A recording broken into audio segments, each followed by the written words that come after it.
मैं अंशुल वर्मा आप सभी दोस्तों का स्वागत करता हूं आपके अपने इस नए YouTube channel speedy math bye Anshul sir.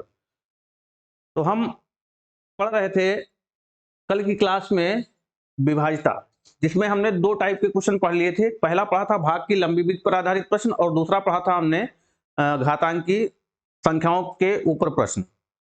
ठीक, थोड़ा सा मैं आज नहीं आ पा रहा हूँ क्लास लेने, थोड़ा दवाई लेने जानी है, इसलिए तो मैं वीडियो आपको दे रहा हूँ। 1 घंटे अपना आराम से पढ़ना और नोट्स बना लेना और मिलते हैं कल की क्लास में, जहां मतलब नए सिरे से। तो आज हम लोग पढ़ने वाले थे विभाज्यता की शर्त पर आधारित प्रश्न, तीसरा टाइप का विभाज्यता की शर्त पर आधारित प्रश्न। ठीक, यानी 2 से कौन सी संख्याएं विभाजित होती हैं, 3 से कौन सी होंगी, 4 से, 5 से, ऐसे ही हम लोग पढ़ने वाले थे कि कौन सी संख्या किस संख्या से विभाजित होगी, इन सब के बारे में पढ़ने वाले थे। तो सबसे पहले हम लोग आज पढ़ेंगे विभाज्यता की शर्त में 2 से विभाज्यता की शर्त। तो 2 से कौन सी संख्या विभाजित होगी ये देखा जाए। तो लिखा हुआ है कि यदि दी गई संख्या के इकाई के अंक, यदि दी गई संख्या के इकाई के अंक क्या मिल जाए आपको, 0 दिख जाए, 2 दिख जाए, 4 दिख जाए, 6 दिख जाए या फिर 8 दिख जाए। देखो, विभाज्यता से 2 क्वेश्चन आपके इसी टेट में पूछे गए थे। ठीक, तो थोड़ा सीरियस होकर पढ़ना, ऐसा ना कि बस 1 घंटा कैसे पार हो जाए। ठीक, तो 2 से कौन सी संख्याएं पूरी तरह से विभाजित होंगे, जिनमें इकाई के अंक पर हमको 0 दिख जाए, 2 दिख जाए, 4 दिख जाए, 6 दिख जाए या फिर 8 दिख जाए, तो वो संख्या पूरी 2 से विभाजित होगी। जैसे आपसे कहा जाए कि बताइए एक संख्या क्या 8 से विभाजित होगी, तो आपने देखा है कि इकाई के अंक पर हमको 8 तो दिख रहा है, यानी ये पूरी संख्या क्या होगी, 2 से विभाजित हो जाएगी। ठीक, तो 2 से विभाजिता कोई दिक्कत नहीं है समूह भाई। 2 से विभाजिता में कंडीशन कुछ ऐसा नहीं है कि आप जान ना पाओ। ठीक, आगे हम लोग देखते हैं 3 से विभाजिता। देखो, 3 से विभाजिता जब भी बात की जाएगी तो लिखा हुआ है कि यदि दी गई संख्या के समस्त अंकों का योग, यदि दी गई संख्या के समस्त अंकों का योग 3 से विभाजित, तो पूरी संख्या 3 से विभाजित होगी। यानी जो भी संख्या दी गई है, यदि हम उनके समस्त अंक जोड़ें और जोड़ने के बाद जो संख्या मिले, यदि वह 3 से विभाजित होगी, तो पूरी संख्या 3 से विभाजित होगी। जैसे मान लो आपसे हम एक क्वेश्चन कहें कि क्या बताइए ये संख्या 3 से विभाजित है, तो आप क्या करोगे, आपको देखना है कि ये संख्या 3 से विभाजित है या नहीं है। तो हमने आपको बताया यदि दी गई संख्या के समस्त अंकों का योग 3 से पूर्णतः विभाजित, तो पूरी संख्या 3 से विभाजित, तो तुरंत आप क्या करोगे, इनके समस्त अंकों का योग निकालोगे। यानी आप 2 + 4 + 1 + 3 + 4 + 1 करोगी। ठीक, तो ये आएगा आपका कितना, 6, 6 1 7 हो जाएगा, 7 3 10 हो जाएगा और 10 5 15 हो जाएगा। अभी जोड़ने पे 15 मिला, जो कि 3 से पूर्णतः विभाजित हो रहा है, यानी पूरी संख्या किससे, 3 से विभाजित होगी। यानी ये पूरी संख्या आप बता सकते हो कि 3 से क्या होगी, विभाजित होगी। तो 2 और 3 से आप समझ गए होंगे कि 2 से कौन सी संख्या पूर्णतः विभाजित और 3 से कौन सी संख्या पूर्णतः विभाजित। चलते हैं हम अगले पेज की तरफ। 4 से देखते हैं और 6 से देखते हैं, 5 से सब लोगों को पता है। ठीक, तो अगर हम देखें 4 से विभाजिता की कंडीशन, देखो 4 से कौन सी संख्या विभाजित होगी।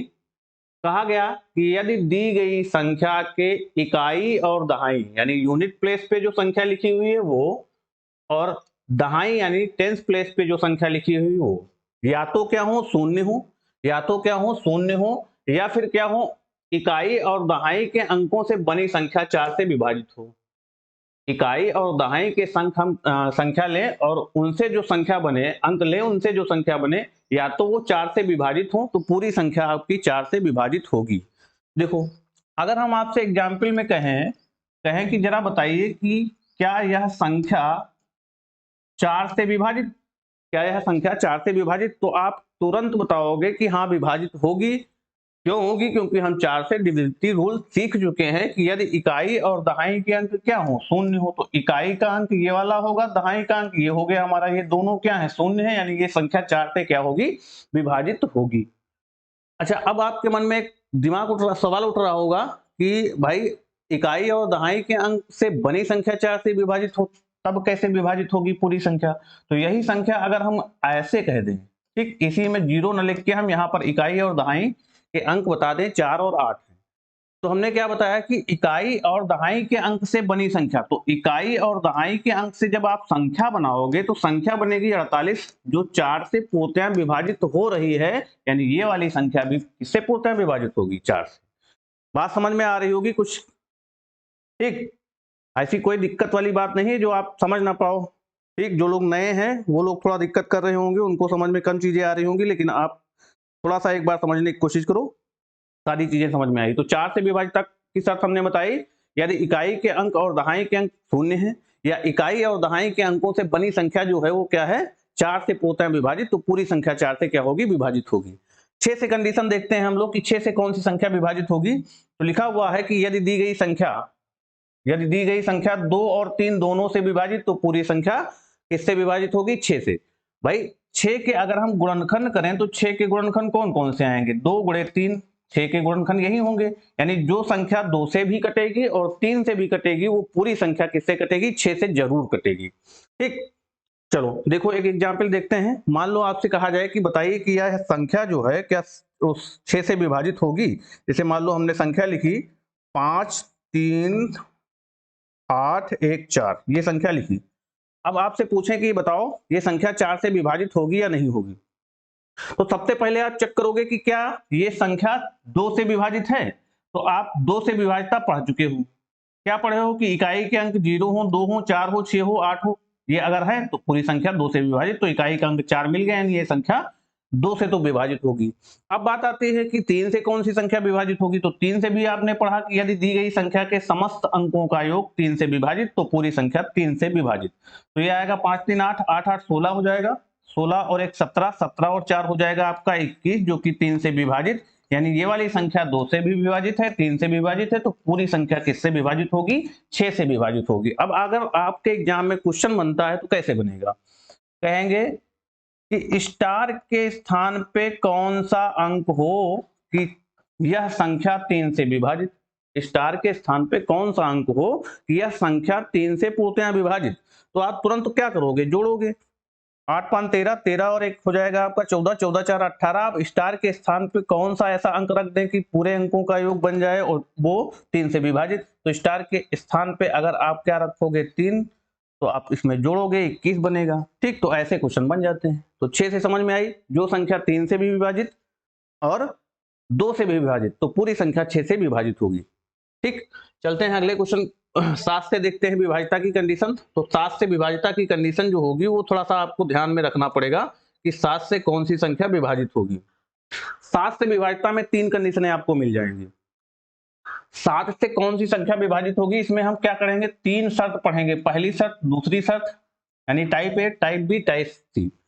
तो टाइप ए के बारे में बात करें तो लिखा हुआ है कि किसी भी एक अंक की संख्या की 6 बार पुनरावृत्ति हो। कोई भी एक अंक की संख्या हो और इसकी पुनरावृत्ति कितनी बार हो, 6 बार हो, तो ये संख्या 7 से पूर्णतः विभाजित होगी। यानी कोई भी एक अंक की संख्या हो और इसकी पुनरावृत्ति कितनी बार हो रही हो, 6 बार हो रही हो, तो पूरी संख्या 7 से विभाजित होगी। जैसे मान लो हम कहें, देखो एक अंक की संख्या है, इसकी पुनरावृत्ति हम कितनी बार कर लें, 6 बार कर लें। ठीक, 1 2 3 4 5 और 6। अब कहें कि ये 7 से विभाजित होगी, तो आप कहोगे हाँ, क्योंकि एक अंक की संख्या पुनरावृत्ति कितनी बार हो रही है, 6 बार हो रही है, यानी संख्या 7 से विभाजित होगी। जैसे मान लो हम आपसे कहें 5 5 5 5 5 और 6 बार हमने इसकी पुनरावृत्ति। एक अंक की पुनरावृत्ति देखो 6 बार हो रही नहीं हो रही है, अगर 6 बार हो रही है तो ये संख्या 7 से विभाजित होगी। और नोट करके एक बात और लिख लेना, ऐसी संख्याएं 3 से भी विभाजित होती हैं, 11 से भी होती हैं, 13 से भी होती हैं, 37 से भी होती हैं और 1001 से भी ऐसी संख्याएं पूर्णतः विभाजित होती हैं। तो इस चीज को भी आप माइंड में रख के चलिएगा। ठीक, किसी भी एक अंक की संख्या की पुनरावृत्ति यदि 6 बार हो रही है तो ऐसी संख्याएं किससे पूर्णतः विभाजित, 7 से। और साथ ही साथ में ऐसी संख्याएं 3 से, 11 से, 13 से, 37 से व 1001 से भी पूर्णतः विभाजित होती हैं। चलते हैं दूसरा टाइप, टाइप बी। ठीक, लिखा हुआ है कि किसी भी द्विअंकी संख्या की पुनरावृत्ति कितनी बार हो जाए, 2 अंक की संख्या हो और उसकी पुनरावृत्ति कितनी बार हो, 3 बार हो, तो ये संख्या जो है वो 7 से पूर्णतः विभाजित होगी। जैसे मान लो हमने कहा कि एक 2 अंक की संख्या है ये 23 और इसकी पुनरावृत्ति 3 बार हो जाए, तो 3 बार देखो हो रहा है नहीं हो रहा है, 3 बार पुनरावृत्ति हुई, तो ये संख्या किससे पूर्णतः विभाजित होगी, तो आप कहोगे कि ऐसी संख्याएं 7 से विभाजित होंगी। 7 से विभाजित होंगी और साथ साथ में अगर आपसे कहा जाए कि ऐसी संख्याएं और किससे विभाजित होती हैं, ठीक, तो नोट करके इसमें भी एक बात याद कर लेना कि अगर किसी 2 अंक की संख्या की पुनरावृत्ति 3 बार होती है तो वो संख्याएं 7 से तो विभाजित होती ही हैं, साथ में 3 से होती हैं, 13 से होती हैं व 37 से भी पूर्णतः विभक्त होती हैं। ठीक, इतनी बात इसमें भी याद रखना, 37 से भी विभक्त होती है। ठीक, तो दूसरा टाइप क्या था कि अगर किसी भी 2 अंक की संख्या की पुनरावृत्ति 3 बार हो तो संख्या 7 से विभाजित होंगी और साथ साथ में 3, 13 और 37 से भी विभाजित होंगी। अब तीसरा टाइप इसमें पढ़ते हैं, कह रहे हैं किसी भी 3 अंक की संख्या की पुनरावृत्ति, किसी भी 3 अंक की संख्या की पुनरावृत्ति कितनी बार हो, 2 बार हो, तो संख्या जो है 7 से क्या होगी, पूर्णतया विभक्त होगी। ठीक है, तो संख्या 7 से पूर्णतया विभक्त होगी। और नोट करके लिख लेना, ऐसी संख्याएं जो होती हैं 11 से, 13 से व 37 से भी पूर्णतया विभक्त होती हैं। ठीक है, 37 नहीं, 1001 से भी पूर्णतया विभक्त होती हैं। ठीक, जैसे मान लो हम कहें कि कोई 3 अंक की संख्या है, इधर एग्जाम्पल देखिएगा, कोई 3 अंक है, जैसे 1 2 3 123 3 अंकों की संख्या है, इसकी पुनरावृत्ति 1 बार और कर दें यानी 2 बार कर दें, तो ये पूरी संख्या जो है किससे कटेगी, 7 से। साथ साथ में 11 से भी, 13 से भी और 1001 से भी पूर्णतया विभक्त होगी। तो 7 से ये 3 कंडीशनें आपको याद रखनी पड़ेंगी, और 7 से कौन सी संख्या कटेगी ये तो याद रखना ही है आपको। तो हमने बताया पहली कंडीशन यानी टाइप ए में कि किसी भी एक अंक की संख्या की पुनरावृत्ति कितनी बार हो, 6 बार। तो संख्या जो है, देखिए आप, किसी भी, देखो किसी भी एक अंक की संख्या की पुनरावृत्ति कितनी बार हो, 6 बार हो, तो संख्या 7 से पूर्णतया विभक्त होगी। जैसे देखो एक अंक की ये संख्या है, इसकी पुनरावृत्ति कितनी बार हो रही, 6 बार हो रही, तो ये संख्या किससे पूर्णतया विभक्त होगी, तो आप कहोगे 7 से। और साथ साथ में 3 से भी होगी, 13 से भी होगी, 11 से होगी, 37 से, 1001 से भी होगी। दूसरा मैंने पढ़ा कि जब 2 अंक की संख्या, कोई 2 अंकों की संख्या है, इसकी पुनरावृत्ति कितनी बार कर दी जाए, तो कहोगे 3 बार यदि कर दी जाए तो ये संख्या 7 से पूर्णतया क्या होगी, विभक्त होगी। जैसे आप देखिए 23 2 अंकों की संख्या है, इसकी पुनरावृत्ति कितनी बार हो रही है, 3 बार हो रही है, तो ये संख्या किससे पूर्णतया कट जाएगी, 7 से। और साथ साथ में संख्या 3 से भी कटेगी, 13 से भी कटेगी, 37 से भी कटेगी। ठीक, तीसरा टाइप हमने पढ़ा कि किसी भी त्रिअंक की संख्या की पुनरावृत्ति कितनी बार हो, 2 बार हो, तो संख्या 7 से पूर्णतया कटेगी। 3 अंकों की संख्या, ये मैंने ली 123, 1 2 3 अंक की संख्या, इसकी पुनरावृत्ति 1 बार फिर हमने कर ली, तो ये संख्या 7 से कटेगी, साथ साथ में 11 से भी, 13 से भी और 1001 से भी कटेगी। ठीक, तो अब जान गए 7 से कौन कौन सी संख्याएं विभक्त होती हैं। अब पर्टिकुलर संख्या 7 से कौन सी, ये तो 3 टाइप थे, और पर्टिकुलर अगर हम देखें कि संख्या 3 से कौन, 7 से कौन से संख्या कटेगी, तो देखो लिखा हुआ है कोई भी संख्या हो, एक्स वाई जेड कोई भी संख्या हो, तो कह रहे हैं यदि दी गई संख्या में इकाई का अंक दोगुना करें और शेष बची हुई संख्या से हम घटा दें। कोई भी संख्या आपको दी गई है और उसमें क्या करिए, आप इकाई के अंक का दोगुना करिए और शेष बची हुई संख्या से घटा दीजिए, तो जो आपका संख्या बचे वो 7 से यदि विभक्त, तो पूरी संख्या 7 से विभाजित होगी। जैसे हम कहें, एक एग्जाम्पल लेते हैं, ठीक, थोड़ा सा ऊपर ले रहे हैं हम, देखो जब ये वाला मिटा दे रहे हैं,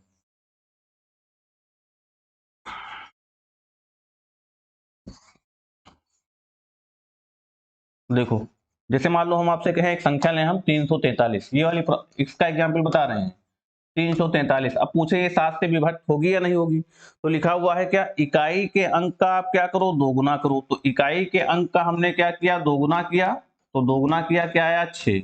और कह रहे हैं शेष बची हुई संख्या से उसको क्या करो, घटाओ। तो शेष बची संख्या आपकी कितनी थी, 34, इसमें से हम घटाएंगे तो ये आएगा आपका 28। अब ये देखना है क्या 7 से विभाजित, तो आप 7 से देखोगे तो 7 चौक 28 विभाजित, यानी इस पूरी संख्या को आप 7 से विभाजित कर सकते हो। ठीक, वैसे ज्यादा इंपॉर्टेंट नहीं है, इसके पहले जो 3 टाइप हैं वो ज्यादा इंपॉर्टेंट, उस पर क्वेश्चन बनते हैं। देखो क्वेश्चन कैसे बना, एक बार पेपर में क्वेश्चन क्या बना एक बार देखते हैं हम लोग। ठीक, देखो जब क्वेश्चन बना आपसे, क्वेश्चन में कहा गया कि यदि 5 5 5, ये लिखा हुआ है, ऐसे लिखता चला जा रहा है, और 152 बार हो, 152 बार हो,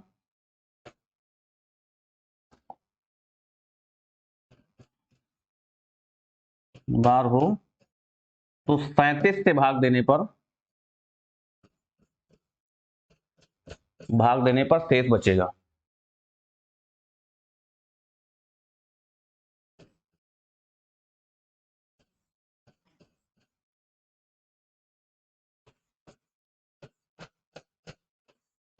पैंतीस से भाग देने पर शेष क्या बचेगा। तो अब हम जानते हैं टाइप ए में मैंने बताया कि जब भी एक अंक की पुनरावृत्ति 6 बार होगी तो संख्या 7 से कटेगी, 7 7 में 3 13 11 37 और 1001 से भी कटेगी। तो यहाँ आपको देखना यह है कि इसमें 5 मतलब 6 के कितने जोड़े मिलेंगे, जहां पर शेष 37 से भाग देने पर शेष आपको 0 मिलने वाला है। तो देखो अगर हम इसको लिखें ऐसे तो आप सोच रहे होंगे भाई इतना लिखना ही कठिन हो जाएगा, तो भाग देने में तो और दिक्कत होगी। तो आपको ये कुछ नहीं करना है। आप देखो यहां से जब चलेंगे यहाँ पर एक 6 का जोड़ा मिलेगा और इसको हम 37 से भाग देंगे तो शेष 0 मिलेगा। फिर हम आगे बढ़ेंगे तो 3 और 3 6, यहाँ एक जोड़ा मिलेगा 6 का, यहाँ पे भी 37 से भाग देने पर शेष क्या मिलेगा आपको 0 मिलेगा। तो आपको इतना भी नहीं देखना है, केवल देखना यह है कि अगर 152 बार लिखा हुआ है 5 तो इसमें 6 के कितने जोड़े मिलेंगे, यानी 152 को अगर आप 6 से भाग दोगे तो जो भागफल आएगा उतने जोड़े मिलेंगे।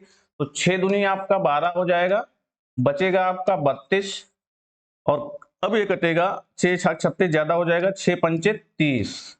यानी हमको ये पता हो गया कि ऐसे इसको 152 बार ऐसे हम लिखें तो उसमें 25 ऐसे जोड़े मिलेंगे, ऐसे 6 के, जहां पर आपको शेष कितना मिलना है 0। तो ये तो यहाँ पर 25 जोड़े शेष 0 दे देंगे, लेकिन अभी 2 5 आपके बचे रहेंगे। तो बस उन्हीं 2 5 को आप जिससे भाग करने को कह रहे हैं भाग दे देना है और वही आपका आंसर हो जाएगा। तो एक बार जाएगा 37 एक कम 37 हो जाएगा, यहाँ पे बचेगा आपका कितना 7 जाएगा। तो 9 7 9 6 7 8 7 15 8 बचेगा। ठीक, इधर बचा आपका कितना 4, 4 से जाएगा तो 18 बचेगा, यानी आंसर आपका आएगा 18। शेष जो बचेगा अगर 5 5 5 152 बार लिखा हो और 37 से भाग दे तो शेष क्या आएगा 18 आएगा। ये क्वेश्चन ऐसे बनते हैं और अगर चीजें आपको पता नहीं होंगी तो दिक्कत हो जाएगी। ठीक, तो 7 से विभाजिता हम लोगों ने देख ली। अब चलते हैं हम लोग देखते हैं 8 से विभाजिता। 8 से विभाजिता देखो, यदि दी गई संख्या में इकाई दहाई व सैकड़े के अंक क्या हो शून्य हो। यदि दी गई संख्या में इकाई का अंक दहाई का अंक व सैकड़े का अंक क्या दिया गया हो, आपको शून्य दिया गया हो, अथवा इनसे बनी संख्या, इनसे किनसे, यही इकाई दहाई और सैकड़े के अंक से बनी संख्या 8 से यदि पूर्णतः विभाजित होगी तो पूरी संख्या 8 से विभाजित होगी। तो अगर हम यहाँ पे बात करें, जैसे मान लो हम एक संख्या लिखे हैं, ठीक, कोई भी संख्या लिखते हैं हम, देखो कितनी भी बड़ी संख्या हो, यहाँ 0 0 कर दिया हमने। तो आप देख पा रहे होंगे कि इकाई का अंक, दहाई का अंक और सैकड़े का अंक सब क्या है शून्य है। यानी जो हमने कंडीशन पढ़ी है उस अकॉर्डिंग ये संख्या 8 से विभाजित होगी, क्योंकि हम जान गए हैं कि यदि दी गई संख्या में इकाई का अंक, दहाई का अंक और सैकड़े का अंक क्या हो शून्य हो तो पूरी संख्या किससे पूर्णतः विभाजित होगी 8 से। अच्छा, अगर हम यहाँ पर इसको 0 को हटा के कोई ऐसी संख्या लिखते हैं, ठीक, जैसे मान लो लिखे हम 128, ठीक, तो आगे क्या लिखा है, यदि इनसे बनी संख्या किनसे, इकाई दहाई और सैकड़े के अंक से बनी संख्या यदि किससे पूर्णतः विभाजित 8 से। तो इकाई दहाई और सैकड़े के अंक देखो ये मिले हैं और 8 से अगर ये विभाजित तो ये भी संख्या 8 से विभाजित होगी। तो 8 से इसको भाग दोगे, 8 एक कम 8 हो जाएगा आपका, बचेगा कितना 4, 48, 8 छंग 48 कट जा रहा है, यानी ये पूरी संख्या 8 से विभाजित होगी। ठीक, अब हम बात करते हैं 9 से। 8 से समझ गए, 9 से क्या कह रहे हैं, यदि दी गई संख्या के समस्त अंक को, जैसे अब 3 वाला रूल था सेम वही रूल इसमें भी लगेगा, जैसा 3 वाला रूल था सेम रूल वही इसमें भी लगेगा कि 9 से कौन सी संख्या विभाजित होगी, जिनके समस्त अंकों का योग 9 से विभाजित। तो इसको बताने की जरूरत आपको नहीं है, ठीक, इनको बताने की जरूरत आपको नहीं है, आप समझ गए होंगे। हाँ, कहाँ रहेंगे हो? 10 बजे है ना क्लास? हाँ, तो आ जाएंगे। ठीक,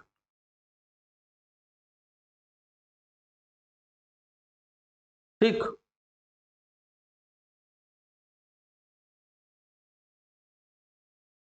नौ से विभाजित कोई भी संख्या लिखी हो, ठीक, कोई भी आप संख्या लिखी, देखें पूछा जाए ये 9 से विभाजित, तो आप क्या करोगे, क्योंकि आप इन संख्याओं के अंकों का योग करोगे तो जोड़ोगे तो ये आएगा 7, 7 5 12, 12 और हो जाएगा 12 और 3 15, 15 1 16, 9 से नहीं विभाजित, 9 से नहीं करता है तो ये संख्या भी 9 से नहीं कटेगी। बस जैसे 3 वाला था सेम वही था आपका 9 वाला। अब हम देखते हैं 11 से, ठीक, और विभाज्यता की आपको सारी जानकारी मिल गई। ठीक, देखो 11 से कौन सी संख्या विभाजित है? यदि दी गई संख्या के सम स्थानों के अंकों का योग, सम स्थान पे जो अंक लिखे हैं उनका योग करिए और विषम स्थान पे जो अंक लिखे हैं इनका योग करिए, और इनका यदि अंतर आपको 0 मिल जाए और या फिर 11 से विभाजित होने वाली कोई संख्या मिल जाए तो पूरी संख्या आपकी 11 से विभाजित होगी। जैसे हम एक संख्या लिखते हैं 2 1 5 4 3। अब पूछे कि ये 11 से विभाजित होगी या नहीं होगी, तो आपको क्या बताया मैंने कि सम स्थान पर लिखे अंक, तो सम स्थान पे देखो ये दूसरे स्थान पे लिखा है, सम स्थान पे लिखा हुआ है। सम स्थान वाले देखो ये चौथे स्थान पे लिखा है सम स्थान, तो सम स्थान वाले अंक ये हो जाएंगे आपके। और विषम की बात करें तो विषम पे कौन कौन आएगा? 2 आएगा, 5 आएगा और 3 आएगा, ये विषम स्थान के अंक हो गए। तो आप समस्त सम स्थानों के अंकों का योग निकालो, तो 1 आएगा और प्लस ये आपका 4 आएगा, इनका योग आएगा कितना? 5। और विषम स्थान के अंकों का योग निकालोगे तो ये आएगा आपका 5 2 7, 7 और 3 10, और इन दोनों के बीच यदि अंतर क्या मिल जाता हमको? 0 मिल जाता, या फिर 11 से विभाजित होने वाली कोई संख्या, तो ये पूरी संख्या 11 से विभाजित होती, और अंतर यहाँ पर 5 आ रहा है, यानी ये संख्या 11 से विभाजित नहीं होगी, ये बताना चाह रहे थे। तो ये आपकी विभाज्यता खत्म हो गई। मिलते हैं अगली क्लास में। Okay, thank you.